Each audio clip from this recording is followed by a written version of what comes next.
ਬਠੇਠਾ ਇੱਕ ਲਫ਼ਜ਼ ਹੈ ਪੰਜਾਬੀ ਦਾ, ਹਾਂਜੀ ਸਾਡੀ ਮਾਂ ਹਾਂਜੀ ਬੋਲੀ ਦਾ। ਜੀ ਜੀ ਜੀ ਜੀ। ਇਹਦਾ ਕੀ ਮਤਲਬ ਹੁੰਦਾ ਹੈ? ਜਿਹੜਾ ਬੰਦਾ ਕਿਸੇ ਘੜੇ ਦਾ ਢੱਕਣ ਨਾ ਹੋਵੇ, ਕਿਸੇ ਗੱਲ ਤੇ ਪੂਰਾ ਨਾ ਉਤਰਦਾ ਹੋਵੇ, ਕਰਕੇ ਗੱਲ ਮੁੱਕਰ ਜਾਏ, ਹਾਂਜੀ, ਉੱਥੇ ਉਹ ਗੱਲ ਕਰੇ, ਉੱਥੇ ਉਹ ਗੱਲ ਕਰੇ, ਉਹਨੂੰ ਆਂਦੇ ਨੇ ਬਠੇਠਾ। ਸ਼ਾਬਾਸ਼ ਏ ਮੇਰੀ ਬੱਕਰੀ ਦਾ, ਜਿੰਨੇ ਕਰਜ਼ਾ ਲਾਇਆ ਹੈ ਖੱਤਰੀ ਦਾ, ਤੇ ਕੀ ਫਾਇਦਾ ਮੇਰੀ ਮਾਂ ਦਾ, ਜਿੰਨੇ ਘਿਓ ਨਹੀਂ ਜੋੜਿਆ ਗਾਂ ਦਾ। ਬੱਕਰੀ ਨੂੰ ਵੀ ਇਹਦੇ ਤੋਂ ਸਦਕੇ ਜਾਈਏ, ਇਹਦੇ ਤੋਂ ਖੁਸ਼ ਹੋਈਏ ਕਿ ਜਿੰਨੇ ਜਿਹੜਾ ਖੱਤਰੀ ਦਾ ਕਰਜ਼ਾ ਸੀ ਨਾ, ਅਸਾਂ ਥੋੜਾ ਥੋੜਾ ਕਰਕੇ ਇਹਦੇ ਦੁੱਧ ਦੀ ਵਜ੍ਹਾ ਨਾਲ ਇਹਦੀ ਨਸਲ, ਇਹਦੇ ਬੱਚੇ ਪਠੋਰੇ ਵੇਚ ਵੇਚ ਕੇ ਤੇ ਅਸਾਂ ਮਤਲਬ ਸਾਡੀ ਬੱਕਰੀ ਦੀ ਜਿਹੜੀ ਨਸਲ ਹੈ ਉਹਨੇ ਸਾਡਾ ਖੱਤਰੀ ਦਾ ਸਾਰਾ ਕਰਜ਼ਾ ਮੁਕਾ ਦਿੱਤਾ ਹੈ। ਸ਼ਾਹ ਦੀਆਂ ਖੱਟੀਆਂ ਕੁਝ ਖਾ ਗਏ ਜੱਟ ਤੇ ਕੁਝ ਖਾ ਗਈਆਂ ਜੱਟੀਆਂ। ਆ ਸ਼ਾਹ ਆਂਦੇ ਸਨ ਖੱਤਰੀ ਨੂੰ ਜੀ,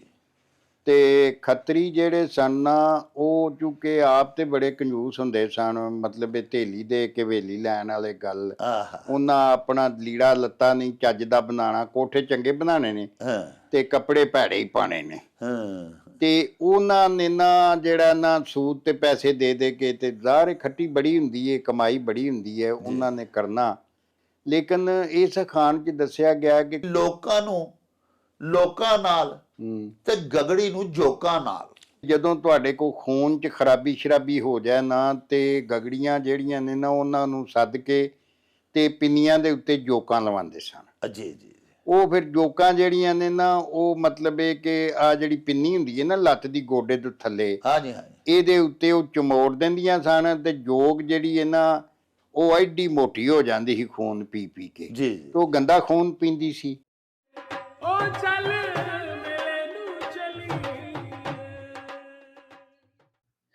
ਬਿਸਮਿल्लाहिर्रहमानिर्रहीम। ਸ਼ੁਰੂ ਖੁਦਾ ਦੇ ਨਾਮੋਂ ਜਿਸ ਦਾ ਜੋੜ ਜਵਾਬ ਨਾ ਕੋਈ, ਜਿਸ ਦੀ ਰਹਿਮਤ ਬਖਸ਼ਿਸ਼ ਵਾਲਾ ਅੰਤ ਹਿਸਾਬ ਨਾ ਕੋਈ। ਦੁਨੀਆ ਭਰ ਵਿੱਚ ਵਸਣ ਵਾਲੇ ਪੰਜਾਬੀਓ ਤੇ ਸਾਡੇ ਪਿਆਰੇ ਵੇਖਣ ਵਾਲਿਓ, ਅਸਲਾਮੁ ਅਲੈਕੁਮ, ਸਤਿ ਸ੍ਰੀ ਅਕਾਲ, ਨਮਸਕਾਰ ਤੇ ਢੇਰ ਢੇਰ ਸਲਾਮਾਂ। ਪੰਜਾਬੀ ਮਾਂ ਬੋਲੀ ਦੇ ਜ਼ੁਬਾਨੋ ਅਦਬ ਤੇ ਸਕਾਫਤ ਦੇ ਫਰੋਗ ਤੇ ਵਧਾਵੇ ਤੇ ਚੜਤਲ ਤੇ ਸਿੱਖਿਆ ਲਈ ਸ਼ੁਰੂ ਕੀਤੇ ਜਾਣ ਵਾਲੇ ਤੁਹਾਡੇ ਆਪਣੇ YouTube ਚੈਨਲ ਮੇਲਾ ਟੀਵੀ ਦੇ ਉੱਤੇ ਤੁਹਾਨੂੰ ਦਿਲ ਦੀਆਂ ਡੁੰਘਾਈਆਂ ਤੋਂ ਸਤ ਬਿਸਮਿਲ੍ਲਾ ਤੇ ਜੀ ਆਇਆਂ ਨੂੰ ਆਖਦੇ ਆ। ਸਾਹਿਬੋ, ਸਾਡੀ ਇਹ ਬੇਨਤੀ ਹੈ ਵੀ ਆਪਣੇ ਮੇਲਾ ਟੀਵੀ ਨੂੰ ਸਬਸਕ੍ਰਾਈਬ ਕਰ ਲਵੋ, ਨਾਲ ਬਣਿਆ ਹੋਇਆ ਘੰਟੀ ਦਾ ਨਿਸ਼ਾਨ ਜ਼ਰੂਰ ਦਬਾਇਆ ਜੇ, ਤਾਂ ਕਿ ਸਾਡੇ तमाम तर ਨੋਟੀਫਿਕੇਸ਼ਨਸ ਵੇਲੇ ਸਿਰ ਤੁਹਾਨੂੰ ਮਿਲ ਸਕਣ। ਸਾਹਿਬੋ, ਸਾਡੇ ਵਿਲਾਗਸ ਨੂੰ ਲਾਈਕ ਤੇ ਆਪਸ ਦੇ ਵਿੱਚ ਤੇ ਪੰਜਾਬੀ ਪਿਆਰਿਆਂ ਦੇ ਨਾਲ ਸ਼ੇਅਰ ਜ਼ਰੂਰ ਕਰਿਆ ਕਰੋ, ਤੇ ਨਾਲੇ ਸਾਹਿਬੋ ਆਪਣੇ ਕਮੈਂਟਸ ਸਾਨੂੰ ਜ਼ਰੂਰ ਭਿਜਵਾਇਆ ਕਰੋ, ਜਿਹੜੇ ਕਿ ਸਾਡੇ ਲਈ ਬੜੀ ਹਲਾਸ਼ੇਰੀ ਦਾ ਮੂਜਬ ਹੁੰਦੇ ਨੇ, ਤੇ ਨਾਲੇ ਅਸੀਂ ਤੁਹਾਡੇ ਕਮੈਂਟਸ ਦੇ ਚਾਨਣੇ ਆਪਣੀ ਗੱਲਬਾਤ ਨੂੰ ਮਜ਼ੀਦ ਨਿਖਾਰਨ, ਸ਼ਿੰਗਾਰਨ ਤੇ ਸਵਾਰਨ ਦਾ ਆਰ ਤੇ ਯਤਨ ਵੀ ਕਰਦੇ ਰਹਿੰਦੇ ਆ। ਪਿਆਰਿਓ, ਸਭ ਤੋਂ ਪਹਿਲੇ ਤੇ 2 ਦਿਹਾੜਿਆਂ ਦੀ ਗੈਰ ਹਾਜ਼ਰੀ ਦੀ ਮਾਜ਼ਰਤ। ਇਸ ਗੈਰ ਹਾਜ਼ਰੀ ਦੀ ਵਜ੍ਹਾ ਵੀ ਪਿਆਰਿਓ ਤੁਸੀਂ ਹੋਈ ਸੋ, ਉਹ ਇਸ ਤਰ੍ਹਾਂ ਵੀ ਸਾਡੇ ਇੱਕ ਬੜੇ ਹੀ ਪਿਆਰੇ ਵੇਖਣ ਵਾਲੇ, ਸਾਡੇ ਪਰਮਾਨੈਂਟ ਵਿਊਅਰ, ਸਾਡੇ ਵੀਰ ਪੰਜਾਬੀ ਲਵਰ, ਦੇਸ਼ ਪੰਜਾਬ ਦੇ ਰਹਿਣ ਵਾਲੇ, ਇੰਡੀਅਨ ਪੰਜਾਬ ਦੇ ਸ਼ਹਿਰ ਹੁਸ਼ਿਆਰਪੁਰ ਦੇ ਨਾਲ ਉਹਨਾਂ ਦਾ ਤਾਲੁਕ ਹੈ, ਲੇਕਿਨ ਫਿਲ ਵਕਤ ਉਹ ਕੈਨੇਡਾ ਰਹਿੰਦੇ ਨੇ ਤੇ ਉੱਥੇ ਟੋਰਾਂਟੋ ਸ਼ਹਿਰ ਦੇ ਵਿੱਚ ਮੁਕੀਮ ਨੇ। ਸਰਦਾਰ ਰਣਜੀਤ ਸਿੰਘ ਬਾਜਵਾ ਉਹਨਾਂ ਦਾ ਨਾਂ ਹੈ। ਪਿਆਰਿਓ, ਉਹ ਪਾਕਿਸਤਾਨ ਦੀ ਯਾਤਰਾ ਦੇ ਲਈ ਆਏ ਹੋਏ। 5 ਤਾਰੀਖ ਨੂੰ ਉਹਨਾਂ ਨੇ ਪਾਕਿਸਤਾਨ ਦੇ ਵਾਹਗਾ ਬਾਰਡਰ ਦੇ ਵੱਲੋਂ ਪਾਕਿਸਤਾਨ ਵਿੱਚ ਐਂਟਰੀ ਕੀਤੀ, ਤੇ ਅਸਾਂ ਉਹਨਾਂ ਨੂੰ ਜਾ ਕੇ 0 ਲਾਈਨ ਤੇ ਰਿਸੀਵ ਕੀਤਾ, ਉਹਨਾਂ ਨੂੰ ਵੈਲਕਮ ਕੀਤਾ, ਉਹਨਾਂ ਨੂੰ ਜੀ ਆਇਆਂ ਨੂੰ ਆਖਿਆ।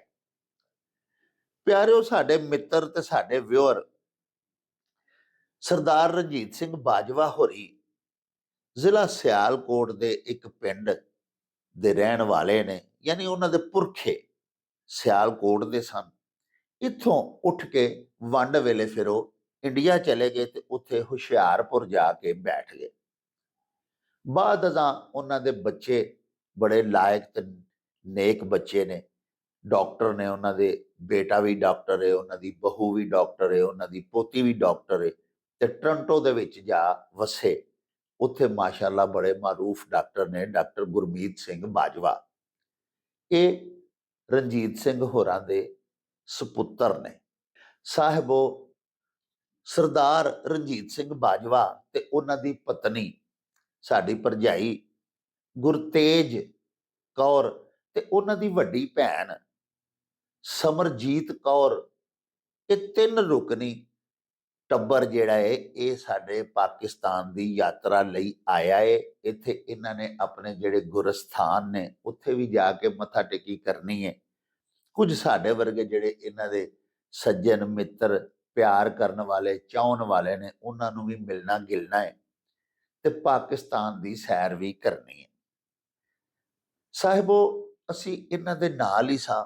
ਪਹਿਲੇ ਦਿਨ ਉਹਨਾਂ ਨੂੰ ਰਿਸੀਵ ਵੀ ਅਸਾਂ ਹੀ ਕੀਤਾ ਔਰ ਫਿਰ ਪਹਿਲੇ ਦਿਹਾੜੇ ਉਹਨਾਂ ਨੂੰ ਲਾਹੌਰ ਦੇ ਵਿੱਚ ਗੁਰਦੁਆਰਾ ਡੇਰਾ ਸਾਹਿਬ ਔਰ ਸਾਡੇ ਸ਼ਹਿਰ ਗੁਜਰਾਂਵਾਲਾ ਦਾ ਫਰਜ਼ੰਦ ਸ਼ੇਰੇ ਪੰਜਾਬ ਮਹਾਰਾਜਾ ਰਣਜੀਤ ਸਿੰਘ, ਉਹਦੀ ਸਮਾਧ ਦੀ ਅਸਾਂ ਯਾਤਰਾ ਕਰਵਾਈ। ਗੁਰਦੁਆਰਾ ਡੇਰਾ ਸਾਹਿਬ ਸਾਡਾ ਬੜਾ ਸਵਾਗਤ ਕੀਤਾ। ਉੱਥੋਂ ਦੀ ਫੈਸਿਲੀਟੇਸ਼ਨ ਆਫੀਸਰ ਨੇ ਮੈਡਮ ਅਕਸਾ, ਉਹਨਾਂ ਨੇ। ਇਸ ਤੋਂ ਅੱਡ ਉੱਥੇ ਪਿਆਰਿਓ ਜਿਹੜੇ ਗ੍ਰੰਥੀ ਸਾਹਿਬ ਨੇ, ਉਹਨਾਂ ਸਾਨੂੰ ਜੀ ਆਇਆਂ ਨੂੰ ਆਖਿਆ, ਸਾਡੇ ਪ੍ਰਾਹੁਣਿਆਂ ਦੀ ਬੜੀ ਆਦਰ ਕੀਤੀ, ਸਾਰਾ ਇਤਿਹਾਸ ਬਿਆਨ ਕੀਤਾ, ਸਾਰਾ ਕੁਝ ਸਾਨੂੰ ਫਰਾ ਟਰਾ ਕੇ ਸਾਨੂੰ ਜਾਣਕਾਰੀ ਦਿੱਤੀ, ਨੌਲੇਜ ਦਿੱਤਾ। ਬਹਰਹਾਲ ਇਹ ਸਾਰੀਆਂ ਗੱਲਾਂ ਤੁਹਾਨੂੰ ਦੱਸ ਕੇ ਅਰਜ਼ ਇਹ ਕਰਨੀ ਚਾਹੁੰਦੇ ਹਾਂ ਕਿ ਉਹਨਾਂ ਦੇ ਨਾਲ, ਕਿਉਂਕਿ ਸਾਡੇ ਪ੍ਰਾਹੁਣੇ ਨੇ, ਸਾਡੇ ਦੇਸ਼ ਪੰਜਾਬ ਦੀ ਰੀਤ ਰਵਾਇਤ ਵੀ ਇਹ ਹੀ ਹੈ ਕਿ ਅਸੀਂ ਪ੍ਰਾਹੁਣਿਆਂ ਨੂੰ ਦਿਲੋਂ ਜਾਨੋਂ ਹੋ ਕੇ ਜੀ ਆਇਆਂ ਨੂੰ ਆਖਦੇ ਹਾਂ। ਤੇ ਸਾਡੇ ਦੀਨ ਇਸਲਾਮ ਦਾ ਵੀ ਸਾਨੂੰ ਹੁਕਮ ਇਹ ਹੀ ਹੈ ਕਿ ਪ੍ਰਾਹੁਣਿਆਂ ਦੀ ਆਦਰ ਭਾਅ ਕੀਤੀ ਜਾਏ, ਉਹਨਾਂ ਦੀ ਖੈਰ ਖਬਰ ਲਈ ਜਾਏ, ਉਹਨਾਂ ਨੂੰ ਖਵਾਇਆ ਪਿਆਇਆ ਜਾਏ, ਉਹਨਾਂ ਦੀ ਹਰ ਜ਼ਰੂਰਤ ਜਿਹੜੀ ਉਹ ਪੂਰੀ ਕੀਤੀ ਜਾਏ। ਤੇ ਫਿਰ ਤੁਹਾਡੇ ਨਾਲ ਗੱਲਾਂ ਬਾਤਾਂ, ਤੁਹਾਡੇ ਨਾਲ ਹਾਜ਼ਰੀ ਹਜ਼ੂਰੀ ਇਹ ਵੀ ਇਨਸ਼ਾਅੱਲਾ ਜਾਰੀ ਰਹੇਗੀ, ਕਿਉਂਕਿ ਤੁਹਾਡੇ ਬਗੈਰ ਵੀ ਅਸੀਂ ਉੱਧਰ ਜਾਂਦੇ ਹਾਂ।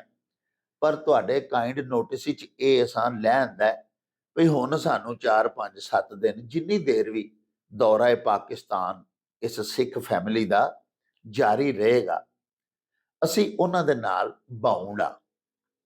ਪਿਆਰਿਓ ਬਾਅਦ ਵਿੱਚ ਜਦੋਂ ਆਪਣਾ ਵਿਜ਼ਿਟ ਮੁਕੰਮਲ ਕਰਕੇ ਇਹ ਸਿੱਖ ਟੱਬਰ ਪਾਕਿਸਤਾਨ ਚੋਂ ਵਿਦਿਆ ਹੋ ਜਾਏਗਾ ਤੇ ਅਸੀਂ ਤੁਹਾਨੂੰ ਸੀਰੀਜ਼ ਵਾਈਜ਼ ਕਿਸ਼ਤਵਾਰ ਅਸੀਂ ਤੁਹਾਨੂੰ ਇਹਨਾਂ ਦਾ ਪਾਕਿਸਤਾਨ ਦਾ ਪੂਰਾ ਜਿਹੜਾ ਟੂਰ ਹੈ ਉਹ ਦਿਖਾਵਾਂਗੇ। ਯਕੀਨਨ ਤੁਹਾਨੂੰ ਬੜਾ ਮਜ਼ਾ ਆਏਗਾ। ਅਸੀਂ ਗੁਰਦੁਆਰਾ ਨਨਕਾਣਾ ਸਾਹਿਬ, ਜਿਹਨੂੰ ਕਿ ਗੁਰਦੁਆਰਾ ਜਨਮ ਅਸਥਾਨ ਕਿਹਾ ਜਾਂਦਾ ਹੈ, ਇਸੇ ਤਰ੍ਹਾਂ ਹੀ ਗੁਰਦੁਆਰਾ ਸੱਚਾ ਸੌਦਾ ਵੀ ਜਾਵਾਂਗੇ, ਗੁਰਦੁਆਰਾ ਕਰਤਾਰਪੁਰ ਸਾਹਿਬ ਵੀ ਜਾਵਾਂਗੇ, ਗੁਰਦੁਆਰਾ ਰੋੜੀ ਸਾਹਿਬ ਇਮਨਾਬਾਦ ਵੀ ਸਾਡਾ ਮਤਾ ਤੇ ਸਾਂ ਪਕਾਇਆ ਹੈ ਕਿ ਉੱਥੇ ਵੀ ਇਹਨਾਂ ਨੂੰ ਲੈ ਕੇ ਜਾਵਾਂਗੇ।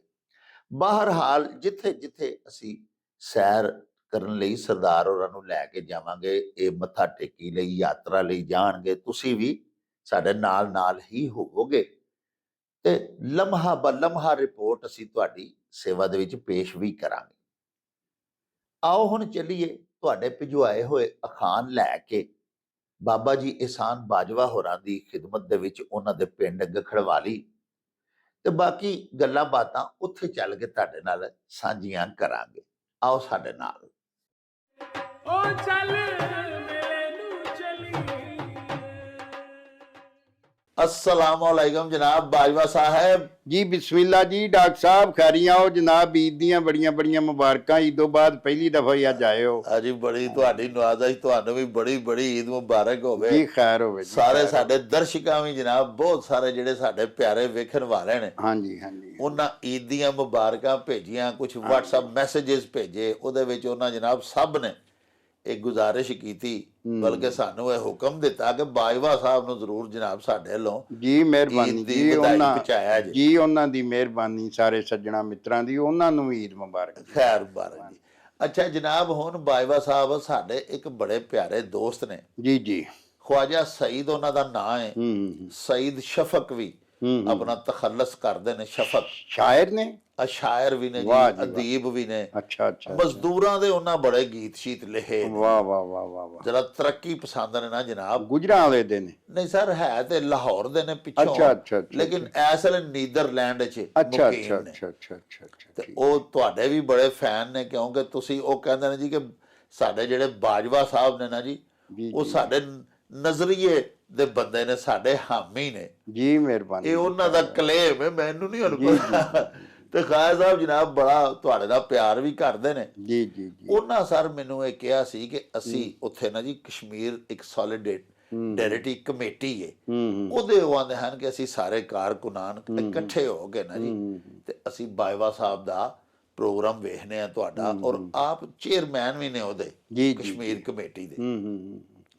ਇੱਕ ਤਾਂ ਸਰ ਉਹਨਾਂ ਲਫ਼ਜ਼ ਭਿਜਵਾਇਆ, ਉਹ ਆਂਦੇ ਨੇ ਕਿ ਬਠੇਠਾ ਇੱਕ ਲਫ਼ਜ਼ ਹੈ ਪੰਜਾਬੀ ਦਾ, ਸਾਡੀ ਮਾਂ ਬੋਲੀ ਦਾ। ਜੀ ਜੀ ਜੀ। ਇਹਦਾ ਕੀ ਮਤਲਬ ਹੁੰਦਾ ਹੈ?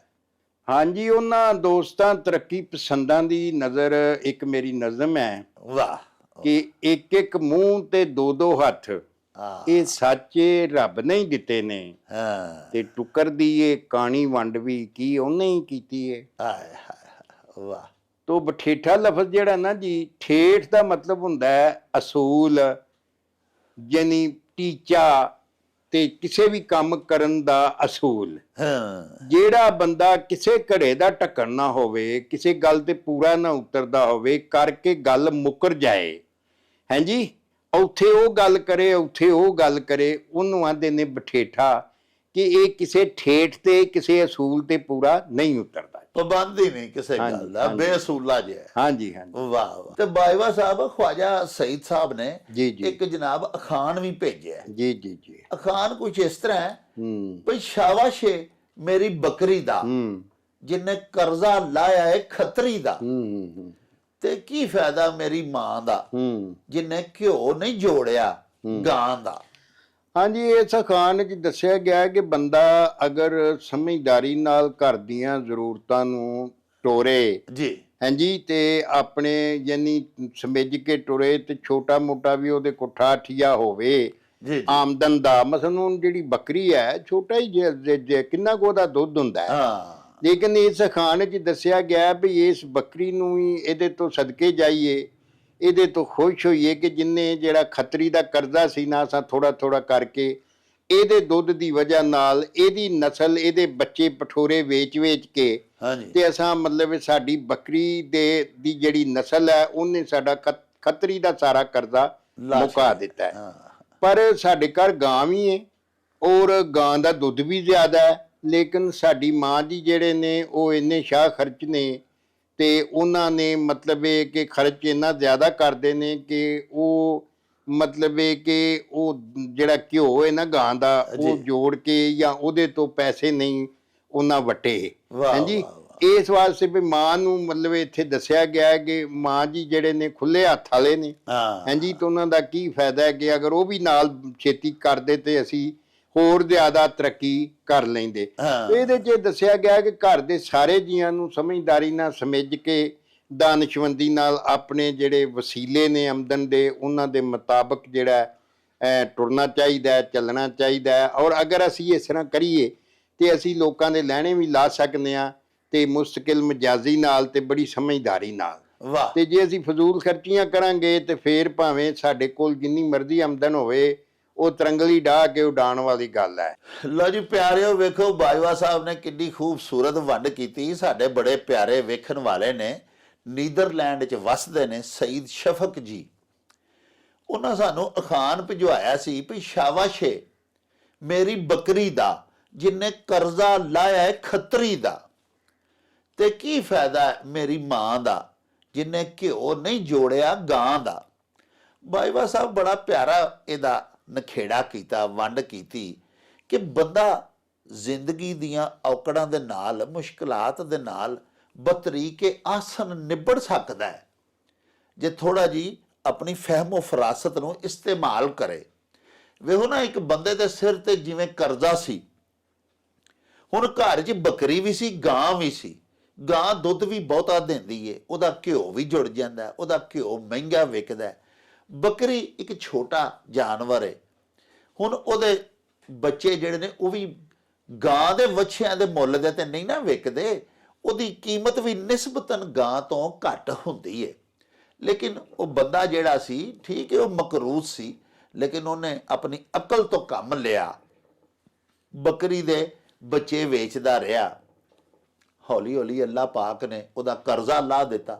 ਸਾਡੇ ਪਿਆਰੇ ਨਬੀ ਪਾਕ ਦੀ ਵੀ ਤੇ ਇੱਕ ਮੁਕੱਦਸ ਹਦੀਸ ਹੈ ਨਾ ਕਿ ਜਿਸ ਘਰ ਦੇ ਵਿੱਚ ਬੱਕਰੀ ਕੋਈ ਪਾਲਦਾ ਉਸ ਘਰ 'ਚ ਬਰਕਤਾਂ ਹੀ ਬਰਕਤਾਂ ਨੇ। ਤੇ ਦੂਜੇ ਬੰਨੇ ਬਾਈਵਾ ਸਾਹਿਬ ਦੱਸਿਆ ਵੀ ਉਹਦੀ ਵਾਲਦਾ ਥੋੜੇ ਹੱਥ ਦੇ ਖੁੱਲੇ ਸਨ, ਸ਼ਾਹ ਖਰਚ ਸਨ। ਪਿਆਰਿਓ, ਮਾਵਾਂ ਨੇ ਸਿਰਫ ਪੁੱਤਰਾਂ ਨੂੰਹਾਂ ਦੇ ਨਾਲ ਤੇ ਨਹੀਂ ਨਾ ਨਿਬੜਨਾ ਹੁੰਦਾ, ਸਾਡੀਆਂ ਮਾਵਾਂ ਫਿਰ ਧੀਆਂ ਦੋਤਰਿਆਂ ਨਾਲ ਵੀ ਨਿਬੜਦੀਆਂ ਨੇ, ਉਹਨਾਂ ਨੂੰ ਵੀ ਤੇ ਮਾਵਾਂ ਨੇ ਪਰਚਾਉਣਾ ਹੁੰਦਾ। ਸੋ ਕਈ ਵਾਰੀ ਇੰਜ ਵੀ ਹੁੰਦਾ ਹੈ ਕਿ ਘਰ ਦੇ ਵਿੱਚ ਕੋਈ ਸ਼ੈ ਵਾਂਦੀ ਹੋਵੇ ਨਾ, ਮਸਲਨ ਗਾਂ ਦਾ ਦੁੱਧ ਹੈ, ਤੇ ਮਾਂ ਥੋੜਾ ਥੋੜਾ ਬਚਾ ਬਚੂ ਕੇ ਕੋਈ ਘਿਓ ਕੱਢ ਕੇ ਤੇ ਕਿਸੇ ਵੇਲੇ ਕਿਸੇ ਆਈ ਧੀ ਨੂੰ ਵੀ ਥੋੜਾ ਜਿਹਾ ਘਿਓ ਘੱਲ ਛੱਡਦੀ ਹੈ। ਕਿਸੇ ਵੇਲੇ ਕੋਈ ਖੁਸ਼ਖਬਰੀ ਸੁਣਦੀ ਹੈ ਵੀ ਮੇਰੀ ਧੀ ਨੂੰ ਰੱਬ ਨੇ ਪੁੱਤਰ ਦਿੱਤਾ ਹੈ, ਕੋਈ ਦੋਤਰਾ ਹੋਇਆ ਹੈ, ਤੇ ਫਿਰ ਮਾਵਾਂ ਉੱਥੇ ਵੀ ਜਾਣਾ ਵਰਤਾਣਾ ਹੁੰਦਾ ਪਿਆਰਿਓ। ਸੋ ਉਹ ਵਾਲਦਾ ਚੂੰਕਿ ਸ਼ਾਹ ਖਰਚ ਸਨ, ਉਹਨਾਂ ਦੇ ਬਹੁਤ ਜ਼ਿਆਦਾ ਥਾਵਾਂ ਦੇ ਉੱਤੇ ਉਹਨਾਂ ਨੇ ਭੁਗਤਾਨ ਕਰਨੇ ਸਨ, ਇਸ ਲਈ ਉਹ ਗਾਂ ਦਾ ਘਿਓ ਨਾ ਜੋੜ ਸਕੇ। ਇਹਦੇ ਵਿੱਚ ਪੁੱਤਰ ਵੱਲੋਂ ਕੋਈ ਮਾਂ ਦੀ ਬੇਅਦਬੀ ਨਹੀਂ ਹੋ ਰਹੀ। ਇੱਕ ਖੂਬਸੂਰਤ ਜੀ ਉਹਨੇ ਗੱਲ ਕੀਤੀ ਹੈ ਕਿ ਵੇਖੋ ਕਿ ਮੇਰੀ ਵਾਲਦਾ ਹਾਲਾ ਅਗਰ ਜੋੜਦੀਆਂ ਦੁੱਧ ਘਿਓ ਵਿਕ ਸਕਦਾ, ਦੁੱਧ ਵਿਕ ਸਕਦਾ, ਘਿਓ ਬਣ ਕੇ ਗਾਂ ਦਾ ਗੋਕਾ ਘਿਓ ਤੇ ਜਿਹੜਾ ਨਾ ਚੂੰਕਿ ਅਦਵਿਆਤੀ ਤਾਸੀਰ ਰੱਖਦਾ ਤੇ ਉਹ ਤੇ ਮੱਝਾਂ ਦੇ ਘਿਓ ਤੋਂ ਮਹਿੰਗਾ ਵਿਕਦਾ। ਲੇਕਿਨ ਵਾਲਦਾ ਮਾਜ ਦਾ ਸਖੀ ਸਨ ਦਿਲ ਦੀਆਂ, ਉਹ ਨਾ ਜੋੜ ਸਕੀਆਂ, ਤੇ ਮੁੰਡੇ ਨੇ ਥੋੜਾ ਜਿਹਾ ਅਕਲ ਤੋਂ ਕੰਮ ਲਿਆ, ਥੋੜਾ ਬਚਾ ਬਚੂ ਕੇ ਉਹਨੇ ਬੱਕਰੀਆਂ ਦੇ ਬੱਚੇ ਹੀ ਵੇਚ ਕੇ ਤੇ ਬੱਕਰੀ ਆਪਣੀ ਜਿਹੜੀ ਏ ਉਹਨੂੰ ਵੇਚ ਕੇ ਖੱਤਰੀ ਦਾ ਕਰਜ਼ਾ ਲਾ ਲਿਆ। ਇਸ ਪੂਰੇ ਖਾਨ 'ਚ ਗੱਲ ਇਹੋ ਹੀ ਏ, ਸਾਨੂੰ ਮੱਤ ਇਹ ਹੀ ਦਿੱਤੀ ਗਈ ਹੋਈ ਹੈ ਕਿ ਅਸੀਂ ਅਗਰ ਜ਼ਿੰਦਗੀ ਦੇ ਫੈਸਲੇ ਥੋੜੀ ਜੀ ਅਕਲਮੰਦੀ ਦੇ ਨਾਲ ਕਰੀਏ ਤੇ ਅੱਲਾਹ ਪਾਕ ਕਾਮਯਾਬੀਆਂ ਦਿੰਦੇ ਨੇ। ਬਾਈਵਾ ਸਾਹਿਬ ਸਾਡੇ ਇੱਕ ਬੜੇ ਪਿਆਰੇ ਵੀਰ ਨੇ ਜੀ, ਸਾਡੇ ਪੱਕੇ ਵੇਖਣ ਵਾਲੇ ਵੀ ਨੇ, ਕੈਨੇਡਾ ਵਸਦੇ ਨੇ, ਅਜ਼ਰ ਮੁਸ਼ਤਾਕ ਸਾਹਿਬ ਜੀ ਜੀ ਜੀ। ਉਹਨਾਂ ਜਨਾਬ ਅਖਾਨ ਭਿਜਵਾਇਆ ਹੈ ਭਈ ਸ਼ਾਹ ਦੀਆਂ ਖੱਟੀਆਂ ਕੁਝ ਖਾ ਗਏ ਜੱਟ ਤੇ ਕੁਝ ਖਾ ਗਈਆਂ ਜੱਟੀਆਂ। ਆ ਸ਼ਾਹ ਆਂਦੇ ਸਨ ਖੱਤਰੀ ਨੂੰ ਜੀ, ਤੇ ਖੱਤਰੀ ਜਿਹੜੇ ਸਨ ਨਾ ਉਹ ਚੂੰਕਿ ਆਪ ਤੇ ਬੜੇ ਕੰਜੂਸ ਹੁੰਦੇ ਸਨ, ਮਤਲਬ ਇਹ ਥੇਲੀ ਦੇ ਕੇ ਹਵੇਲੀ ਲੈਣ ਵਾਲੇ ਗੱਲ, ਉਹਨਾਂ ਆਪਣਾ ਲੀੜਾ ਲੱਤਾ ਨਹੀਂ ਚੱਜ ਦਾ ਬਣਾਉਣਾ, ਕੋਠੇ ਚੰਗੇ ਬਣਾਉਣੇ ਨੇ ਤੇ ਕੱਪੜੇ ਭੈੜੇ ਹੀ ਪਾਣੇ ਨੇ, ਤੇ ਉਹਨਾਂ ਨੇ ਨਾ ਜਿਹੜਾ ਨਾ ਸੂਦ ਤੇ ਪੈਸੇ ਦੇ ਕੇ ਤੇ ਜ਼ਾਹਰ ਖੱਟੀ ਬੜੀ ਹੁੰਦੀ ਏ, ਕਮਾਈ ਬੜੀ ਹੁੰਦੀ ਹੈ, ਉਹਨਾਂ ਨੇ ਕਰਨਾ। ਲੇਕਿਨ ਇਸ ਅਖਾਣ 'ਚ ਦੱਸਿਆ ਗਿਆ ਕਿ ਕੁਝ ਲੋਕ ਮਤਲਬ ਇਹ ਕਿ ਐਸੇ ਹੁੰਦੇ ਨੇ ਜਿਹੜੇ ਕਰਜ਼ਾ ਲੈ ਕੇ ਦਿੰਦੇ ਹੀ ਨਹੀਂ, ਹਾਂਜੀ, ਜਿਹੜਾ ਮਤਲਬ ਉਹ ਜਿਹੜਾ ਉਹਨਾਂ ਲੈਣਾ ਨਾ ਕਿ ਪੈਸੇ ਲੈਣੇ ਨੇ ਸੂਦ ਤੇ ਵਿਆਜ ਤੇ, ਉਹ ਦੇਣੇ ਹੀ ਨਹੀਂ, ਆਕੜ ਛੱਡਣਾ। ਇਸ ਤਰ੍ਹਾਂ ਕੋਈ ਜੱਟੀਆਂ ਕੋ ਗਾਂਹ ਪਿਛਾਂ ਹੋ ਗਿਆ, ਕੋਈ ਲੱਭਾ ਹੀ ਨਾ, ਹਾਂਜੀ।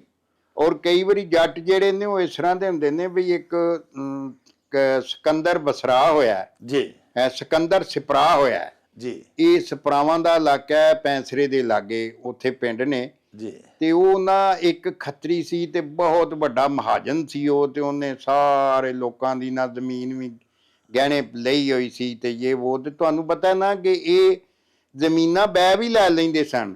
ਇਹ ਤੇ ਸਾਡੇ ਤੇ ਭਲਾ ਕੀਤਾ ਸਰ ਛੋਟੂ ਰਾਮ ਨੇ ਤੇ ਸਰ ਸਿਕੰਦਰ ਯਾਦ ਨੇ ਜੀ। ਛੋਟੂ ਰਾਮ ਰੋਹਤਕ ਦਾ ਜੱਟ ਸੀ ਤੇ ਉਹਨਾਂ ਨੇ ਕਾਨੂੰਨ ਬਣਾ ਦਿੱਤਾ ਕਿ ਗੈਰ ਜ਼ਰਾਇਤ ਪੇਸ਼ਾ ਮਾਲਕ ਨਹੀਂ ਹੋ ਸਕਦਾ। ਅੱਛਾ, ਉਹਦੀ ਵਜ੍ਹਾ ਨਾਲ ਇਹ ਜੱਟ ਸਾਰੇ ਬਚੇ ਨਹੀਂ ਤੇ ਸਾਰੀਆਂ ਜ਼ਮੀਨਾਂ ਸਾਡੇ ਬਰੇ ਸਗੀਰ ਦੀਆਂ ਤੇ ਖੱਤਰੀ ਲੈ ਗਏ ਸਨ, ਹਾਂਜੀ। ਔਰ ਉਹ ਇਸ ਤਰ੍ਹਾਂ ਹੋਇਆ, ਹਾਸੇ ਵਾਲੀ ਗੱਲ ਹੈ ਵੀ ਉਹ ਵਹੀਆਂ ਹੁੰਦੀਆਂ ਸਨ ਨਾ, ਉਹਨਾਂ ਕੋਲ ਵਹੀਆਂ ਤੇ ਲਿਖਿਆ ਹੁੰਦਾ ਸੀ ਸਾਰਾ ਹਿਸਾਬ, ਸਾਰਾ ਹੀ ਮਤਲਬ ਹਿਸਾਬ ਕਿਤਾਬ, ਤੇ ਉਹ ਨਾ ਸਿਕੰਦਰ ਬਸਰਾ ਜਿਹੜਾ ਸਿਕੰਦਰ ਸਪਰਾ ਜਿਹੜਾ ਸੀ ਜੀ, ਉਹਨੂੰ ਕੰਦਰ ਆਂਦੇ ਨੇ, ਉਹ ਝੰਗ ਦੀ ਬੋਲੀ ਚ ਕੰਦਰ ਸਪਰਾ, ਨੂਰੇ ਦਾ ਪੁੱਤਰ।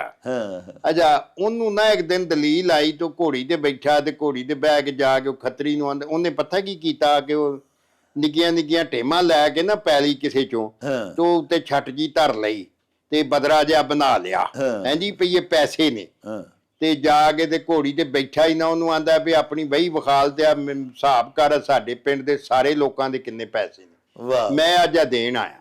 ਵਾਹ ਉਹਨੇ ਆਖਿਆ ਥੱਲੇ ਲਾਥਾ ਉਹਨੇ ਆਖਿਆ ਵੇਲਾ ਮੇਰੇ ਕੋਲ ਥੋੜਾ ਮੈਂ ਘੋੜੀ ਤੇ ਬੈਠੀ ਹਿਸਾਬ ਕਰਕੇ ਤੇ ਮੈਂ ਬਦਰਾ ਹੀ ਤੈਨੂੰ ਫੜਾ ਛੱਡਣਾ ਸਿੱਧਾ ਆਪੇ ਗਿਣਦਾ ਰਹੀ। ਹਾਂ ਉਹਨੇ ਆਖਿਆ ਉਹ ਵਹੀ ਫੜਾਤੀ ਖੱਤਰੀ ਨੇ ਕੰਦਰ ਸਪਰਾ ਉਥੋਂ ਨੱਠ ਪਿਆ ਵਹੀ ਲੈ ਕੇ ਘੋੜੀ ਭਜਾਤੀ ਆ ਤੇ ਅਗਲੇ ਪਿੰਡ ਨਾ ਇੱਕ ਮਾਛਣ ਨੇ ਤੰਦੂਰ ਤਾਇਆ ਸੀ ਉਹਨੇ ਵਹੀ ਉਹਦੇ ਵਿੱਚ ਮਾਰੀ ਜਾ ਤੇ ਉਹ ਇੰਜ ਉਹਨੇ ਆਪਣੇ ਪਿੰਡ ਦੇ ਜਿਹੜੇ ਸਾਰੇ ਲੋਕ ਸਨ ਨਾ ਜੀ ਕਿਉਂਕਿ ਉਹ ਹੀ ਇੱਕ ਰਿਕਾਰਡ ਸੀ ਉਹਦੇ ਕੋਲ ਉਹ ਮੁੱਕ ਗਿਆ ਕਹਾਣੀ ਖਤਮ ਹੋ ਗਈ। ਆਹ ਤੋ ਇੰਜ ਕਿ ਇਹਨਾਂ ਦੀ ਜਿਹੜੀ ਖੱਟੀ ਹੈ ਨਾ ਕੁਝ ਖਾ ਗਏ ਜੱਟ ਤੇ ਕੁਝ ਜੱਟੀਆਂ ਜਿਹੜੇ ਇਹੋ ਜਿਹੇ ਜੱਟ ਤੇ ਜੱਟੀਆਂ ਸਨ ਨਾ ਜੀ ਜੀ ਉਹ ਫਿਰ ਇਹਨਾਂ ਨੂੰ ਰਗੜ ਰਗੜ ਛੱਡਦੇ ਹੁੰਦੇ ਸਨ। ਲੋ ਜੀ ਸਾਹਿਬ ਸਾਡੇ ਵੀਰ ਅਜ਼ਰ ਮੁਸ਼ਤਾਕ ਜੀ ਨੇ ਜਿਹੜਾ ਅਖਾਨ ਭਿਜਵਾਇਆ ਸੀ ਭਈ ਸ਼ਾਹ ਦੀਆਂ ਖੱਟੀਆਂ ਕੁਝ ਖਾ ਗਏ ਜੱਟ ਤੇ ਕੁਝ ਖਾ ਗਈਆਂ ਜੱਟੀਆਂ। ਬਾਜਵਾ ਸਾਹਿਬ ਨੇ ਬੜੀ ਸੋਹਣੀ ਉਹਦੀ ਵੰਡ ਕੀਤੀ ਏ। ਗੁਜ਼ਾਰਿਸ਼ ਇਹ ਵੇ ਭਈ ਸਾਹੂਕਾਰ ਜਿਹੜੇ ਲੋਕਾਂ ਨੂੰ ਕਰਜ਼ੇ ਦਿੰਦੇ ਸਨ ਵਿਆਜ ਦੇ ਉੱਤੇ ਸੂਦ ਦੇ ਉੱਤੇ ਫਿਰ ਜਿਵੇਂ ਦੱਸਿਆ ਕਿ ਸੂਦ ਦਰ ਸੂਦ ਜਮਾ ਹੁੰਦਾ ਜਾਣਾ ਬਾਜਵਾ ਸਾਹਿਬ ਫਰਮਾਇਆ ਕਿ ਉਹਨਾਂ ਲੋਕਾਂ ਦੀਆਂ ਫਿਰ ਜ਼ਮੀਨਾਂ ਹੀ ਆਪਣੇ ਨਾਵੇਂ ਕਰਵਾ ਲੈਣੀਆਂ ਲੋਕਾਂ ਗਹਿਣੇ ਪਾ ਕੇ ਤੇ ਕਰਜ਼ਾ ਜੂ ਲੈਣਾ ਬਾਅਦ ਚ ਜ਼ਮੀਨਾਂ ਫਿਰ ਸਾਹੂਕਾਰ ਦੀਆਂ ਹੋ ਜਾਣੀਆਂ ਉਹ ਜਿਨ੍ਹਾਂ ਨੂੰ ਸ਼ਾਹ ਆਖਿਆ ਜਾਂਦਾ ਸੀ। ਸਾਹਿਬ ਉਹ ਜੱਟ ਜਿਹੜੇ ਸਨ ਨਾ ਜੀ ਸਾਡੀ ਇਸ ਧਰਤੀ ਦੇ ਸ਼ੁਰੂ ਤੋਂ ਵਾਰਸ ਅਖਵਾਏ ਨੇ ਕਿਉਂਕਿ ਮਾਲਕ ਜੋ ਉਹ ਹੁੰਦੇ ਹਨ ਜੱਟਾਂ ਨੇ ਵਾਈਵਾਨੀ ਦਾ ਸਾਰਾ ਕੰਮ ਸਾਂਭਿਆ ਹੁੰਦਾ ਸੀ ਤੇ ਜੱਟ ਹੀ ਜ਼ਿਮੀਦਾਰ ਹੁੰਦੇ ਸਨ। ਬਾਕੀ ਲੋਕਾਂ ਨੂੰ ਕੁਝ ਹੋਰ ਕੌਮਾਂ ਵੀ ਹੋਣਗੀਆਂ ਕਾਸ਼ਤਕਾਰ ਲੇਕਿਨ ਜ਼ਿਆਦਾ ਅਕਵਾਮ ਸਾਡੇ ਵਸੇਬ ਵਿੱਚ ਸਾਡੇ ਦੇਸ਼ ਪੰਜਾਬ ਵਿੱਚ ਗੈਰ ਕਾਸ਼ਤਕਾਰ ਕੌਮਾਂ ਵੀ ਜ਼ਿਆਦਾ ਲੋਕ ਵਸਦੇ ਸਨ ਉਹ ਵੀ ਇੱਥੋਂ ਦੇ ਹੀ ਵਸਨੀਕ ਸਨ। ਹੁਣ ਜੱਟ ਚੂੰਕਿ ਚੌਧਰੀ ਹੁੰਦੇ ਸਨ ਪਿੰਡ ਦੇ ਵਿੱਚ ਤੇ ਚੁਦਰਮਾ ਕਾਇਮ ਰਹਿਣ ਰੱਖਣ ਦੇ ਲਈ ਵੀ ਤੇ ਫਿਰ ਪਿਆਰਿਓ ਪੈਸਾ ਚਾਹੀਦਾ ਹੁੰਦਾ ਤੇ ਕੋਈ ਹੁਣ ਜੱਟ ਮਿਸਾਲ ਦੇ ਤੌਰ ਤੇ ਕੋਈ ਸਾਡੇ ਵਰਗਾ ਮਾੜਾ ਮਰੇੜਾ ਵੀ ਵਿੱਚ ਹੁੰਦਾ ਉਹਦੇ 2-4 ਕਿੱਲੇ ਪੈ ਲਈਏ ਉਤੋਂ ਪੁੱਤਰ ਦਾ ਵਿਆਹ ਆ ਗਿਆ ਕਿਸੇ ਧੀ ਦਾ ਵਿਆਹ ਆ ਗਿਆ ਤੇ ਫਿਰ ਲੋਕੀ ਜਨਾਬ ਆਪਣਾ ਚੁਦਰਮਾ ਤੇ ਆਪਣਾ ਨੱਕ ਇੱਕ ਨੱਕ ਟਰਮ ਹੈ ਸਾਡੇ ਦੇਸ਼ ਪੰਜਾਬ ਵਿੱਚ ਵੀ ਨੱਕ ਰੱਖਣ ਦੇ ਵਾਸਤੇ ਬੜਾ ਕੁਝ ਕਰਨਾ ਪੈਂਦਾ। ਉਹ ਜਿਹੜੇ 3-4 ਕਿੱਲੇ ਹੋਣੇ ਉਹ ਤਾਂ ਫਿਰ ਰੱਖ ਲੈਣੇ ਉਹਦੇ ਅੱਗੇ ਗਹਿਣੇ ਉਹਦੇ ਕੋਲੋਂ ਕਰਜ਼ਾ ਝਾ ਲੈਣਾ। ਹੁਣ ਵਿਆਹ ਤੇ ਪੁੱਤਰ ਦਾ ਜਾਂ ਧੀ ਦਾ ਜਿਹੜਾ ਸਿਰ ਤੇ ਆਇਆ ਉਹ ਤੇ ਬੜਾ ਸ਼ਾਨ ਬਾਨ ਤੇ ਜਲ ਜਲਾਦ ਨਾਲ ਭੁਗਤਾ ਲੈਣਾ ਤੇ ਮਗਰੋਂ ਫਿਰ ਖਾਣਾ ਪੀਣਾ ਕਿੱਥੋਂ ਹੈ ਤੇ ਸੂਦ ਵਾਲੇ ਜਿਹੜਾ ਸਾਹੂਕਾਰ ਉਹਨੂੰ ਕਿੱਥੋਂ ਦੇਣਾ ਸੂਦ ਵਿਆਜ ਕਿੱਥੋਂ ਦੇਣਾ।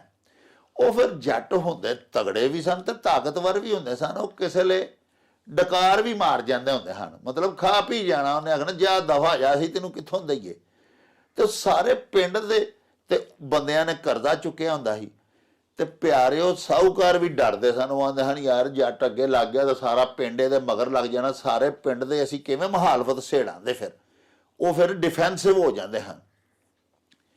ਇਸ ਅਖਾਨ ਦੇ ਵਿੱਚ ਇੱਕ ਤੇ ਸਾਡੀ ਜਿਹੜੀ ਜੱਟ ਕੌਮ ਹੈ ਨਾ ਜਿਹੜੇ ਚਤਰਾ ਜਿਨ੍ਹਾਂ ਦੇ ਹੱਥ 'ਚ ਰਹੀ ਉਹਨਾਂ ਦੀਆਂ ਫਜ਼ੂਲ ਖਰਚੀਆਂ ਬਾਰੇ ਵੀ ਸਾਨੂੰ ਨਾ ਜੀ ਦੱਸਿਆ ਗਿਆ ਹੈ ਕਿ ਉਹਨਾਂ ਕਰਜ਼ੇ ਚਾਹ ਕੇ ਵੀ ਨਾ ਜੱਟਾਂ ਤੇ ਜੱਟੀਆਂ ਨੇ ਉਹਨਾਂ ਆਪਣੀ ਜਟਾਤਰ ਕਾਇਮ ਰੱਖਣੀ ਹੁੰਦੀ ਸੀ ਤੇ ਆਨ ਬਾਨ ਨਾਲ ਤੇ ਫਿਰ ਰਹਿੰਦੇ ਸਨ ਤੇ ਫਿਰ ਸਾਰਾ ਸ਼ਾਹਾਂ ਦਾ ਮਾਲ ਬਹੁਤਾ ਖਾਂਦੇ ਇਹ ਹੀ ਸਨ ਮਾਤੜ ਗਰੀਬ ਘੱਟ ਕਰਜ਼ੇ ਚੁੱਕਦੇ ਹਨ। ਤੇ ਦੂਜਾ ਇਹ ਵੀ ਦੱਸਿਆ ਗਿਆ ਹੈ ਕਿ ਅਗਰ ਅਸੀਂ ਆਪਣੀ ਉਨੀਓ ਹੀ ਆਪਣੀ ਚਾਦਰ ਵੇਖ ਕੇ ਪੈਰ ਫੈਲਾਈਏ ਤੇ ਫਿਰ ਨਾ ਬੰਦਾ ਕਰਜ਼ੇ ਚੁੱਕ ਸਕਦਾ ਤੇ ਨਾ ਐਡਾ ਜ਼ੇਰੇ ਬਾਹਰ ਆ ਸਕਦਾ ਫਿਰ ਇਹੋ ਜਿਹੇ ਲੋਕਾਂ ਦੇ ਸਾਹੂਕਾਰਾਂ ਦੇ ਤੇ ਜੇ ਫਿਰ ਬਾਅਦ ਵਿੱਚ ਨਾ ਦਿੱਤਾ ਜਾਏ ਤੇ ਫਿਰ ਆਪਣਾ ਤੇ ਦੀਵਾਲੀਆ ਨਿਕਲਦਾ ਹੀ ਨਾਲ ਸਾਹੂਕਾਰਾਂ ਦਾ ਵੀ ਕੱਢ ਛੱਡਦੇ ਨੇ। ਬਾਜਵਾ ਸਾਹਿਬ ਸਾਡੇ ਫੈਸਲਾਬਾਦ ਤੋਂ ਇੱਕ ਬੜੇ ਪਿਆਰੇ ਵੇਖਣ ਵਾਲੇ ਨੇ ਜੀ ਸਾਡੇ ਵੀਰ ਜ਼ੁਲਕਰਨੈਨ ਅਖਤਰ ਜੀ ਉਹਨਾਂ ਜਨਾਬ ਅਖਾਨ ਭਿਜਵਾਇਆ ਭਈ ਲੋਕਾਂ ਨੂੰ ਲੋਕਾਂ ਨਾਲ ਤੇ ਗਗੜੀ ਨੂੰ ਜੋਕਾਂ ਨਾਲ। ਹਾਂਜੀ ਇਹ ਦੱਸਿਆ ਗਿਆ ਨਾ ਜੀ ਪੁਰਾਣੇ ਜ਼ਮਾਨੇ 'ਚ ਥੋੜਾ ਚਿਰ ਪਹਿਲਾਂ ਜਦੋਂ ਅਸੀਂ ਨਿੱਕੇ ਨਿੱਕੇ ਹੁੰਦੇ ਸਨ ਜੀ ਤੇ ਜਦੋਂ ਤੁਹਾਡੇ ਕੋਲ ਖੂਨ 'ਚ ਖਰਾਬੀ ਸ਼ਰਾਬੀ ਹੋ ਜਾਏ ਨਾ ਤੇ ਗਗੜੀਆਂ ਜਿਹੜੀਆਂ ਨੇ ਨਾ ਉਹਨਾਂ ਨੂੰ ਸੱਦ ਕੇ ਤੇ ਪਿੰਨੀਆਂ ਦੇ ਉੱਤੇ ਜੋਕਾਂ ਲਵਾਉਂਦੇ ਸਨ। ਜੀ ਉਹ ਫਿਰ ਜੋਕਾਂ ਜਿਹੜੀਆਂ ਨੇ ਨਾ ਉਹ ਮਤਲਬ ਇਹ ਕਿ ਆ ਜਿਹੜੀ ਪਿੰਨੀ ਹੁੰਦੀ ਹੈ ਨਾ ਲੱਤ ਦੀ ਗੋਡੇ ਤੋਂ ਥੱਲੇ, ਹਾਂਜੀ ਹਾਂਜੀ ਇਹਦੇ ਉੱਤੇ ਉਹ ਚਮੋੜ ਦਿੰਦੀਆਂ ਸਨ ਤੇ ਜੋਗ ਜਿਹੜੀ ਹੈ ਨਾ ਉਹ ਐਡੀ ਮੋਟੀ ਹੋ ਜਾਂਦੀ ਸੀ ਖੂਨ ਪੀ ਪੀ ਕੇ, ਜੀ ਤੇ ਉਹ ਗੰਦਾ ਖੂਨ ਪੀਂਦੀ ਸੀ। ਜੀ ਉਹਨਾਂ ਦਾ ਪੇਸ਼ਾ ਹੀ ਇਹ ਸੀ ਗਗੜੀਆਂ ਦਾ ਕਿ ਉਹ ਜੋਕਾਂ ਜਿਹੜੀਆਂ ਨੇ ਉਹ ਰੱਖਦੇ ਸਨ ਕੋਲ, ਗਗੜੇ ਵੀ ਤੇ ਗਗੜੀਆਂ ਵੀ, ਤੇ ਉਹ ਇਹ ਜਿਹੜਾ ਨਾ ਲੋਕੀ ਉਹਨਾਂ ਨੂੰ ਜਿਹੜੇ ਜੋਕਾਂ ਲਵਾਉਣ ਵਾਲੇ ਨਾ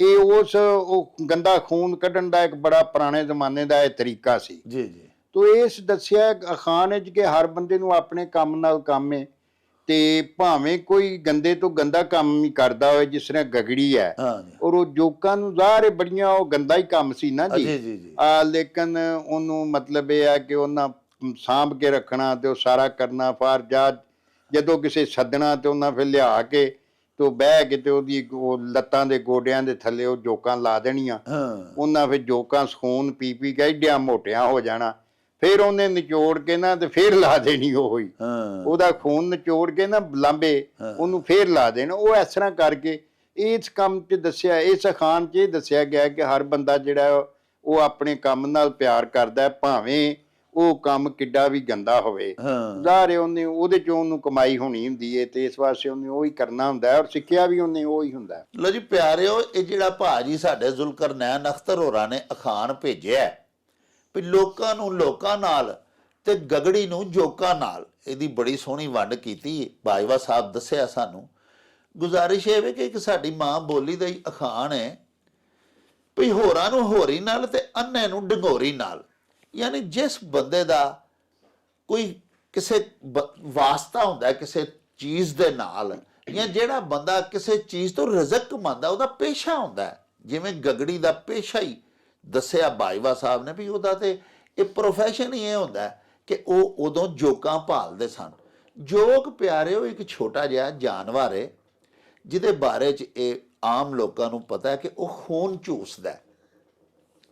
ਪੁਰਾਣੇ ਜ਼ਮਾਨੇ ਦੇ ਵਿੱਚ ਜਦੋਂ ਏਡੀ ਮੈਡੀਕਲ ਸਾਇੰਸ ਨੇ ਤਰੱਕੀ ਨਹੀਂ ਸੀ ਕੀਤੀ, ਤੇ ਬਿਲਖਸੂਸ ਮੈਨੂੰ ਵੀ ਯਾਦ ਹੈ ਅਸੀਂ ਨਿੱਕੇ ਨਿੱਕੇ ਹੁੰਦੇ ਸੁਣਦੇ ਸਾਂ ਕਿ ਜਿਹਨੂੰ ਬਲੱਡ ਪ੍ਰੈਸ਼ਰ ਹੁੰਦਾ ਸੀ ਨਾ ਜੀ, ਜਾਂ ਬੁਲੰਦ ਫਿਸ਼ਾਰੇ ਖੂਨ ਜਿਹਨੂੰ ਆਖਿਆ ਜਾਂਦਾ ਹੈ, ਉਹ ਲੋਕ ਉਦੋਂ ਖੂਨ ਆਪਣਾ ਕਢਾਉਂਦੇ ਸਨ। ਹੁਣ ਤੇ ਪਿਆਰਿਓ ਦੇਖੋ ਨਾ, ਅਸੀਂ ਖੂਨ ਡੋਨੇਟ ਵੀ ਕਰ ਦਿੰਦੇ ਹਾਂ ਔਰ ਦੂਸਰੇ ਦੇ ਕੰਮ ਆ ਜਾਂਦਾ। ਬਹੁਤ ਜ਼ਿਆਦਾ ਥੈਲੇਸੇਮੀਆ ਦੇ, ਹੈਮੋਫੀਲੀਆ ਦੇ ਮਰੀਜ਼ ਬੱਚੇ ਜਿਹੜੇ ਨੇ ਉਹ ਜ਼ਿੰਦਾ ਹੀ ਲੋਕਾਂ ਦੇ ਖੂਨ ਡੋਨੇਟ ਜਿਹੜੇ ਲੋਕ ਕਰਦੇ ਨੇ ਉਸ ਡੋਨੇਸ਼ਨ ਦੇ ਉੱਤੇ ਹੀ ਜ਼ਿੰਦਾ ਨੇ, ਬਲੱਡ ਡੋਨੇਸ਼ਨ ਦੇ ਉੱਤੇ। ਉਦੋਂ ਇਸ ਤਰ੍ਹਾਂ ਸ਼ਾਇਦ ਨਹੀਂ ਹੁੰਦਾ ਹੋਣਾ, ਕਿਉਂਕਿ ਮੈਨੂੰ ਯਾਦ ਹੈ ਮੈਂ ਖੁਦ ਛੋਟਾ ਹੁੰਦਿਆਂ ਸੁਣਿਆ ਹੈ ਕਿ ਫਲਾਣੇ ਨੂੰ ਬੜਾ ਬਲੱਡ ਪ੍ਰੈਸ਼ਰ ਤੇ ਉਹ ਤੇ ਜੋਕਾਂ ਲਵਾਉਂਦਾ। ਜਿਵੇਂ ਹਜਾਮਾ ਵੀ ਇੱਕ ਇਲਾਜ ਦੀ ਸ਼ਕਲ ਹੁੰਦੀ ਸੀ, ਉਹ ਵੀ ਪੱਛ ਲਵਾਉਂਦੇ ਸਨ ਔਰ ਉਹਦੇ ਵਿੱਚੋਂ ਖੂਨ ਕੱਢਿਆ ਜਾਂਦਾ। ਆਖਦੇ ਸਨ ਕਿ ਉਹਦੇ ਨਾਲ ਵੀ ਸਿਹਤ ਹੋ ਜਾਂਦੀ ਹੈ। ਬਲਕਿ ਚਾਈਨਾ ਦੇ ਵਿੱਚ ਤੇ ਕਦੀਮ ਇਲਾਜ ਅੱਜ ਵੀ ਮੁਰਵਜ ਨੇ ਔਰ ਉੱਥੇ ਬਹੁਤ ਜ਼ਿਆਦਾ ਹਜਾਮੇ ਦਾ ਵੀ ਰਿਵਾਜ ਹੈ। ਇਸ ਤੋਂ ਇਲਾਵਾ ਇੱਕ ਆਕੋਪੈਂਚਰ ਇਲਾਜ ਹੈ ਕਿ ਉਹ ਸੂਈਆਂ ਜੀਆਂ ਜਿਸਮ ਦੇ ਮੁਖਤਲਿਫ ਹਿੱਸਿਆਂ 'ਚ ਚਬੋ ਕੇ ਲੋਕਾਂ ਨੂੰ ਸਿਹਤਯਾਬ ਕਰਦੇ ਨੇ। ਇਹ ਵੀ ਤਰੀਕਾ ਇਲਾਜ ਚਾਈਨਾ ਦੇ ਵਿੱਚ ਅੱਜ ਵੀ ਮੁਰਵਜ ਹੈ। ਸੋ ਅਰਜ਼ ਮੈਂ ਕਰ ਰਿਹਾ ਸਾਂ ਕਿ ਬਾਜਵਾ ਸਾਹਿਬ ਨੇ ਉਹ ਸਾਡੇ ਬਚਪਨ ਦੀ ਗੱਲ ਫਿਰ ਯਾਦ ਕਰਵਾਈ। ਉਹਨਾਂ ਵੀ ਇਹ ਗੱਲਾਂ ਵੇਖੀਆਂ ਹੋਈਆਂ ਨੇ ਨਾ ਜੀ ਅੱਖੀਂ। ਤੇ ਜਿਹੜਾ ਬੰਦਾ ਖੂਨ ਦੇ ਜ਼ਿਆਦਾ ਦਬਾਅ ਦਾ ਜਾਂ ਸਿਰ ਪੀੜ ਹੋਣੀ ਬੜੀ ਸਖਤ, ਉਹਨਾਂ ਫਿਰ ਆਪਣਾ ਖੂਨ ਕਢਵਾਉਣਾ, ਯਾਨੀ ਖੂਨ ਦਾ ਪ੍ਰੈਸ਼ਰ ਘੱਟ ਕਰਨ ਦਾ ਇੱਕ ਤਰੀਕਾ ਇਹ ਹੁੰਦਾ ਸੀ ਕਿ ਜਿਸਮ ਦੇ ਵਿੱਚੋਂ ਖੂਨ ਦਾ ਦਬਾਅ ਕੰਮ ਕਰਨ ਵਾਸਤੇ ਜੋਕਾਂ ਲਾ ਦਿਓ। ਉਹ ਖੂਨ ਚੂਸ ਲੈਂਦੀਆਂ ਹਨ, ਕੁਛ ਪ੍ਰੈਸ਼ਰ ਜਿਹੜਾ ਖੂਨ ਦੀਆਂ ਨਾਲੀਆਂ ਦੇ ਵਿੱਚ ਖੂਨ ਦਾ ਘਟ ਜਾਂਦਾ ਹੁੰਦਾ ਸੀ। ਹੁਣ ਚੂੰਕਿ ਗਗੜੀ ਦਾ ਪ੍ਰੋਫੈਸ਼ਨ ਹੀ ਇਹ ਸੀ, ਉਹਨੇ ਜਾ ਕੇ ਲੋਕਾਂ ਦੇ ਘਰ ਕਿਸੇ ਨੂੰ ਜੋਕਾਂ ਲਾਣੀਆਂ ਨੇ, ਉਹਦਾ ਖੂਨ ਕੱਢਣਾ, ਉਹਦੇ ਹੀ ਉਹਨੂੰ ਪੈਸੇ ਮਿਲਣੇ, ਕੋਈ ਉਹਨੂੰ ਫਿਰ ਆਨਾ ਟਕਾ ਅਗਲੇ ਮੁਆਵਜ਼ਾ ਵੀ ਤਾਂ ਦਿੰਦੇ ਹੀ ਹੋਣੇ ਨੇ ਨਾ। ਚੁਨਾਚਾ ਉਹ ਫਿਰ ਜੋਕਾਂ ਹੀ ਹਰ ਥਾਂ ਲੱਭਦੀ ਫਿਰਦੀ ਹੁੰਦੀ ਸੀ ਵੀ ਜਿਵੇਂ ਲੋਕਾਂ ਨੂੰ ਲੋਕਾਂ ਨਾਲ ਤੇ ਗਗੜੀ ਨੂੰ ਜੋਕਾਂ ਨਾਲ। ਜਿਵੇਂ ਮੈਂ ਅਰਜ਼ ਕੀਤੀ ਕਿ ਅੰਨਾ ਬੰਦਾ ਸੋਟੀ ਤੋਂ ਬਗੈਰ ਟੋਰ ਹੀ ਨਹੀਂ ਸਕਦਾ, ਤੇ ਅਸੀਂ ਇਹ ਵੀ ਅਖਾਣ ਆਖਦੇ ਹਾਂ ਵੀ ਹੋਰਾਂ ਨੂੰ ਹੋਰੀ ਨਾਲ ਤੇ ਅੰਨੇ ਨੂੰ ਡੰਗੋਰੀ ਨਾਲ, ਕਿਉਂਕਿ ਉਹਦੀ ਜ਼ਿੰਦਗੀ ਦਾ ਸਭ ਤੋਂ ਲਾਜ਼ਮੀ ਜੁਜ਼ਵ ਜਿਹੜਾ ਉਹਦੀ ਡੰਗੋਰੀ ਉਹ ਸੋਟੀ ਬਣ ਗਈ ਹੁੰਦੀ ਹੈ, ਜਿਹਦੇ ਆਸਰੇ ਤੇ ਹੀ ਉਹ ਟੁਰਦਾ ਵਿਚਾਰਾ। ਅੱਗੋਂ ਟੋਂਦਾ ਕੋਈ ਰੋੜਾ ਤੇ ਨਹੀਂ, ਕੋਈ ਨਾਲੀ ਤੇ ਨਹੀਂ। ਤੁਸੀਂ ਦੇਖਿਆ ਹੋਣਾ ਕਿਸੇ ਨਾਬੀਨਾ ਸਾਡਾ ਕੋਈ ਭਾਈ ਐਸਾ ਅਜ਼ੀਜ਼ ਦੋਸਤ ਹੋਵੇ, ਉਹ ਟੁਰਦਾ ਤੇ ਉਹ ਸੋਟੀ ਨਾਲ ਨਿਰਾ, ਉਹ ਟੁਰਦਾ ਤੇ ਆਪਣੀਆਂ ਲੱਤਾਂ ਦੇ ਵਿੱਚ ਸੋਟੀ ਜਿਹੜੀ ਉਹ ਡੰਗੋਰੀ ਫੜੀ ਹੁੰਦੀ ਹੈ ਨਾ ਪਿਆਰਿਓ, ਉਹਦੇ ਨਾਲ ਸੜਕ ਦੀ ਊਂਚ ਨੀਚ ਦਾ ਪਤਾ ਲੱਗਦਾ। ਉਹਦੇ ਨਾਲ ਇਹ ਵੀ ਪਤਾ ਲੱਗਦਾ ਅੱਗੇ ਨਾਲੀ ਹੈ, ਉਹਦੇ ਨਾਲ ਇਹ ਵੀ ਪਤਾ ਲੱਗਦਾ ਕਿਉਂਕਿ ਬੰਦਾ ਆਪ ਪਿੱਛੇ ਟੁਰ ਰਿਹਾ ਹੁੰਦਾ, ਸੋਟੀ ਅੱਗੇ ਹੁੰਦੀ ਹੈ, ਉਹ ਪਤਾ ਲੱਗਦਾ ਵੀ ਅੱਗੇ ਇੱਕ ਇੱਟ ਪਈ ਹੈ, ਰੋੜਾ ਹੈ, ਕੋਈ ਪੱਥਰ ਹੈ ਵੱਡਾ, ਇਹਦੇ ਨਾਲ ਤੂੰ ਟਕਰਾ ਕੇ ਉਲਟ ਸਕਣਾ। ਉਹ ਸਾਰਾ ਰਾਹ ਹੀ ਉਹਨੂੰ ਉਹਦੀ ਡੰਗੋਰੀ ਵਹਾਉਂਦੀ ਹੈ, ਤੇ ਚੂੰਕਿ ਫਿਰ ਉਹਦੇ ਤੋਂ ਬਗੈਰ ਉਹ ਟੁਰ ਫਿਰ ਹੀ ਨਹੀਂ ਸਕਦਾ, ਤੇ ਉਹ ਬੜਾ ਸਖਤ ਉਹਦਾ ਧਿਆਨ ਕਰਦਾ ਵੀ ਮੇਰੀ ਡੰਗੋਰੀ ਕਿੱਥੇ ਵੇ ਬਾਈ, ਉਰਾਂ ਫੜਾਓ ਬਾਈ, ਇਹਨੂੰ ਕੋਈ ਨਾ ਛੇੜੇ। ਇਹ ਗੱਲ ਦੱਸੀ ਗਈ ਹੈ ਭਈ ਲੋਕਾਂ ਨੂੰ ਲੋਕਾਂ ਨਾਲ ਤੇ ਗਗੜੀ ਨੂੰ ਜੋਕਾਂ ਨਾਲ, ਕਿਉਂਕਿ ਉਹਦੀ ਜ਼ਿੰਦਗੀ ਦਾ, ਉਹਦੀ ਅਰਨਿੰਗ ਦਾ ਦਾਰੋ ਮਦਾਰ ਹੀ ਜੋਕਾਂ ਨੇ, ਤੇ ਫਿਰ ਉਹਨੇ ਧਿਆਨ ਤੇ ਖਾਮਖਾ ਹੀ ਰੱਖਣਾ ਨਾ ਜੀ ਜੋਕਾਂ ਦਾ। ਉਹ ਫਿਰ ਇਹ ਵੀ ਸੁਣਿਆ ਵੀ ਛੋਟੀਆਂ ਛੋਟੀਆਂ ਹਾਂਡੀਆਂ ਜਾਂ ਮਿੱਟੀ ਦੇ ਬਰਤਨਾਂ 'ਚ ਨਾ ਚਿੱਕੜ ਪਾ ਕੇ ਨਾ ਥੋੜਾ ਜਿਹਾ ਉਹਦੇ ਵਿੱਚ ਜੋਕਾਂ ਪਾਲ ਕੇ ਰੱਖਦੀਆਂ ਹੁੰਦੀਆਂ ਸਨ, ਕਿਉਂਕਿ ਜੋਕ ਛੱਪੜ ਦਾ ਜਾਨਵਰ ਹੈ। ਸਾਡੇ ਪਿੰਡਾਂ ਥਾਵਾਂ 'ਚ ਅਕਸਰ ਸਾਡੇ ਜੱਟ ਭਰਾ ਜ਼ਿਮੀਂਦਾਰ ਜਿਹੜੇ ਨੇ, ਜਿਸਲੇ ਡੰਗਰਾਂ ਨੂੰ ਛੱਪੜਾਂ 'ਚ ਪਾਣੀ ਪਿਆਉਂਦੇ ਹਨ ਨਾ ਮੱਝਾਂ ਨੂੰ, ਤਾਂ ਮੱਝਾਂ ਦੇ ਮੂੰਹਾਂ 'ਚ ਵੀ ਜੋਕਾਂ ਵੜ ਜਾਂਦੀਆਂ ਹਨ, ਅੰਦਰ ਲੱਗ ਜਾਂਦੀ ਹੁੰਦੀ ਸੀ ਜੋਕ। ਉਹ ਫਿਰ ਪੱਠੇ ਨਾ ਖਾਣੇ, ਫਿਰ ਡੰਗਰ ਉਹ ਖਿੱਚ ਕੇ ਬਾਹਰ ਕੱਢਣੀ। ਜ਼ਿਮੀਂਦਾਰਾਂ ਨੂੰ ਪਤਾ ਲੱਗ ਜਾਂਦਾ ਸੀ ਕੀ ਇਹ ਡੰਗਰ ਦੇ ਮੂੰਹ 'ਚ ਵੇਖਣਾ ਤੇ ਜੋਕ ਲੱਗੀ ਹੋਣੀ ਅੰਦਰ। ਇਹ ਛੱਪੜ ਦਾ ਜਾਨਵਰ ਹੈ, ਤੇ ਫਿਰ ਗਗੜੀਆਂ ਆਪਣੇ ਘਰਾਂ 'ਚ ਕਿਸੇ ਭਾਂਡੇ ਦੇ ਵਿੱਚ ਚਿੱਕੜ ਜਿਹਾ ਮਿੱਟੀ ਪਾ ਕੇ, ਪਾਣੀ ਘੋਲ ਕੇ ਮਿੱਟੀ ਦੇ ਵਿੱਚ ਜੋਕਾਂ ਛੱਡ ਲੈਂਦੀਆਂ ਹੁੰਦੀਆਂ ਸਨ। ਉਹਦੇ ਸਿਰ ਤੇ ਹੀ ਉਹਨਾਂ ਦੀ ਜ਼ਿੰਦਗੀ ਦਾ ਦਾਰੋ ਮਦਾਰ ਹੁੰਦਾ ਸੀ। ਸਾਹਿਬੋ, ਇਹਦੇ ਨਾਲ ਹੀ ਸਾਡੇ ਇਸ ਵਿਲਾਗ ਦਾ ਸਮਾਂ ਬੀਤ ਗਿਆ ਹੈ। ਲੈ ਉਹ ਯਾਰ ਹਵਾਲੇ ਰੱਬ ਦੇ ਤੇ ਮੇਲੇ 4 ਦਿਨਾਂ ਦੇ, ਉਸ ਦਿਨ ਈਦ ਮੁਬਾਰਕ ਹੋਸੀ, ਜਿਸ ਦਿਨ ਫੇਰ ਮਿਲਾਂਗੇ, ਰੱਬ ਰਾਖਾ ਤੇ ਅੱਲਾ ਬੇਲੀ। ओ चल मेले नू चली,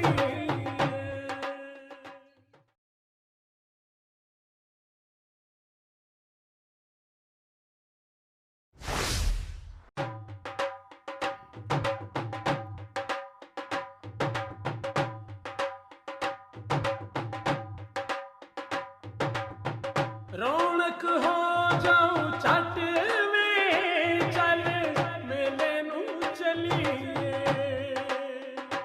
ओ रौनक हो जाऊं छट में, चल मेले नू चलीए। मल्ला कट कुड़दे दे वट में, चल मेले नू चलीए। हाय चल